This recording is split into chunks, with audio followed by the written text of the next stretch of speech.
గబ్బిలం. దీన్ని చూడగానే చాలా మందికి గూస్ బంప్స్ వస్తాయి, మరికొందరికి ఒళ్ళు జలధరిస్తుంది. కానీ మనకు భయంగా కనిపించే ఈ జీవి లేకపోతే ప్రకృతిలో చాలా విషయాలు మారిపోవచ్చు. అసలు గబ్బిలం ఏంటి, ఎందుకు రాత్రిపూట మాత్రమే తిరుగుతుంది, చీకట్లో ఎలా దారి చూసుకుంటుంది, మనుషులకు నిజంగా ప్రమాదమా? ముఖ్యంగా మనకు తెలియకుండానే గబ్బిలం ఎన్ని మొక్కలకు సహాయం చేస్తుందో తెలుసా? గబ్బిలాల శాస్త్రీయ వర్గాన్ని కైరాప్టెరా అంటారు. ఇది ఒక పక్షి కాదు, నిజానికి ఎగరగలిగే క్షీరదం. అంటే మనలాగే పిల్లలను కని వాటికి పాలు ఇచ్చి పెంచుతుంది. ప్రపంచవ్యాప్తంగా గబ్బిలాల్లో 1000కి పైగా జాతులు ఉన్నాయి. ఇక రాత్రిపూట ఇవి ఎలా ఎగురుతాయి? కొన్ని గబ్బిలాలు ఈకోలోకేషన్ ఉపయోగిస్తాయి. అవి అధిక పౌనపుణ్య శబ్దాలను విడుదల చేస్తాయి. ఆ శబ్దాలు వస్తువులను తాకి తిరిగి వచ్చిన ప్రతిధ్వనిని బట్టి అడ్డంకి ఎంత దూరంలో ఉందో, వేట ఎక్కడుందో గుర్తిస్తాయి. అంటే చీకట్లో కూడా గబ్బిలానికి ఒక రకమైన శబ్దంతో కనిపించే ప్రపంచం ఉంటుంది. ఇక ఆహారం విషయానికి వస్తే కొన్ని గబ్బిలాలు వేలాది కీటకాలను తింటాయి. మరికొన్ని పండ్లు, పూల మకరందం, పుప్పొడి తింటాయి. ఇక్కడే అసలు ట్విస్ట్. గబ్బిలం ఒక రాత్రిపూట తిరిగే జీవి మాత్రమే కాదు,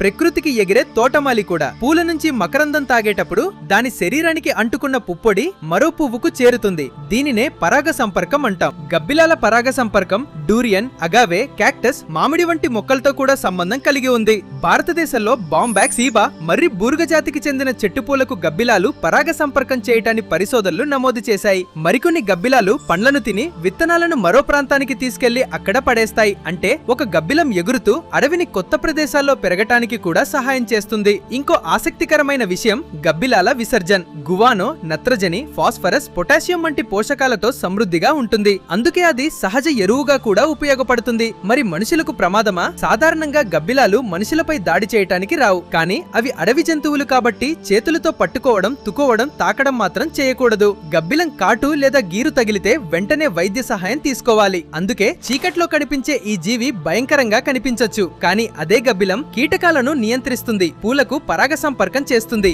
విత్తనాలను వ్యాప్తి చేస్తుంది, అడవులు తిరిగి పెరగటానికి సహాయపడుతుంది. ప్రకృతిలో మనకు నచ్చని రూపం ఉన్న ప్రతి జీవి మనకు శత్రువు కాదు. కొన్ని జీవులు మనకు భయంగా కనిపిస్తాయి, కానీ మన భవిష్యత్తును కాపాడేది కూడా అవే. ప్రపంచాన్ని కొత్త కోణంలో చూడాలనుకుంటే వినురవేమ ఛానల్ ను ఫాలో అవ్వండి. ప్రతి వీడియోలో ఒక కొత్త విజ్ఞానం మీకోసం ఎదురు చూస్తోంది.